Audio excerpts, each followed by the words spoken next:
کیا اللہ لوگوں کا محتاج ہے؟ انسان کے محتاج ہونے کی علامت کیا ہے؟ آئیے ان سوالات کے جوابات جانتے ہیں آج کے ایپیسوڈ میں۔ بسم اللہ الرحمن الرحیم۔ ناظرین محترم، السلام علیکم ورحمۃ اللہ وبرکاتہ۔ سبیل قرآن کے اس تفسیر پروگرام میں ایک بار پھر آپ سبھی کا استقبال کرتے ہیں۔ آج آپ کے سامنے سورہ فاطر کی آیت نمبر 15، 16 اور 17 کی تفسیر لے کر حاضر ہوئے ہیں۔ آئیے سب سے پہلے آیت نمبر 15 کی تلاوت کو اس کے ترجمے کے ساتھ سن لیتے ہیں۔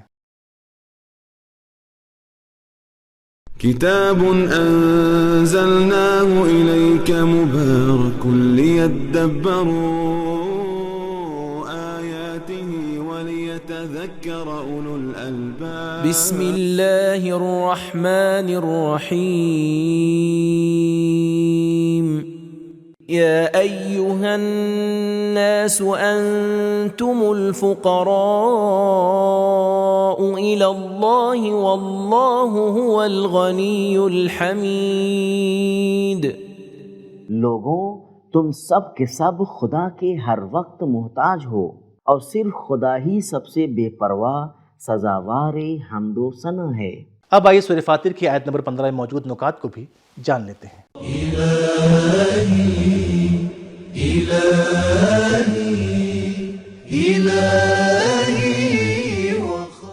نکات: اللہ کا لوگوں کو دعوت دینا اس بات کی علامت نہیں ہے کہ اللہ لوگوں کا محتاج ہے۔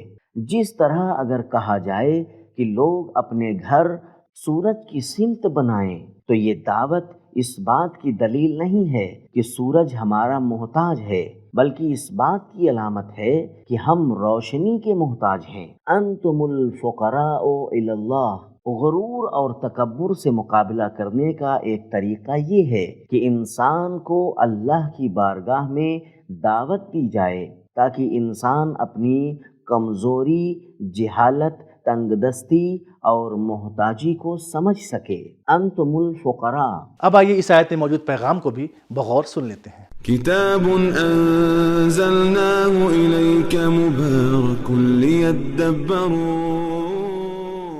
پیغام نمبر 1، کوئی بھی اللہ سے بے نیاز نہیں ہے۔ نمبر 2، تمام موجودات فقیر ہیں، لیکن چونکہ انسان دعویٰ اور سرکشی کرتا ہے لہذا اسے روکنے کی ضرورت ہے۔ نمبر 3، ہم واسطوں، وسیلوں اور علتوں کو مانتے ہیں، لیکن تمام اسباب اور علتیں بھی اپنا اثر دکھانے کے لیے اللہ کی محتاج ہیں۔ نمبر 4، مطلق، کامل اور حقیقی غنی صرف وہ اللہ ہے۔ نمبر 5، زیادہ تر دولت مند لوگ محبوب نہیں ہوتے اور انہیں جسارت، حسد اور چوری کا خطرہ لگا رہتا ہے، لیکن اللہ غنی حمید ہے۔ نمبر 6، اللہ اپنی غنا کو لوگوں کی ضرورتیں پوری کرنے اور ان کے فائدے کے لیے استعمال کرتا ہے، لہذا اس کی تعریف ہوتی ہے۔ اب آئیے سورہ فاطر کی آیت نمبر 16 اور 17 کی تلاوت کو اس کے ترجمے کے ساتھ سن لیتے ہیں۔ إن يشأ يذهبكم ويأتي بخلق جديد وما ذلك على الله بعزيز۔ اگر وہ چاہے تو تم لوگوں کو عدم کے پردے میں لے جائے اور ایک نئی خلقت لا بسائے، اور یہ کچھ خدا کے واسطے دشوار نہیں ہے۔ سورہ فاطر کی آیت نمبر 16 اور 17 میں موجود ایک نقطے کو بھی جان لیتے ہیں۔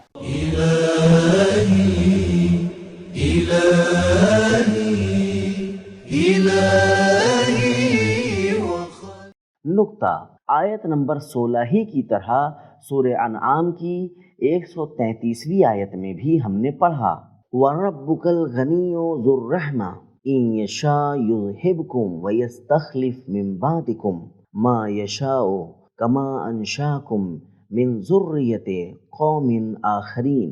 تمہارا رب بے نیاز اور رحم والا ہے، اگر چاہے تو تمہیں لے جائے اور تمہاری جگہ جسے چاہے لے آئے، جس طرح تم کو پہلے والوں کی جگہ لایا ہے۔ سورہ فاطر کی آیت نمبر 16 اور 17 کی بہترین تلاوت، ترجمہ اور اس کے ایک نقطے کو جان لینے کے بعد اب آئیے اس آیت میں موجود پیغامات کو بھی جان لیتے ہیں۔ کتاب انزلناه الیک مبارک لیدبروا۔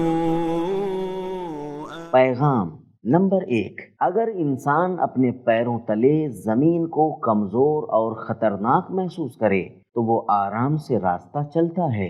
نمبر 2، انسان کے محتاج ہونے کی علامت یہ ہے کہ وہ نابود ہو جانے والا ہے۔ نمبر 3، اللہ کی قدرت کو بیان کرنا لوگوں کو دعوت دینے کا راستہ اور سرکشوں کے لیے تنبیہ ہے۔ نمبر 4، مخلوقات کو بھیجنے اور انہیں لے جانے میں اللہ کی قدرت ایک جیسی ہے۔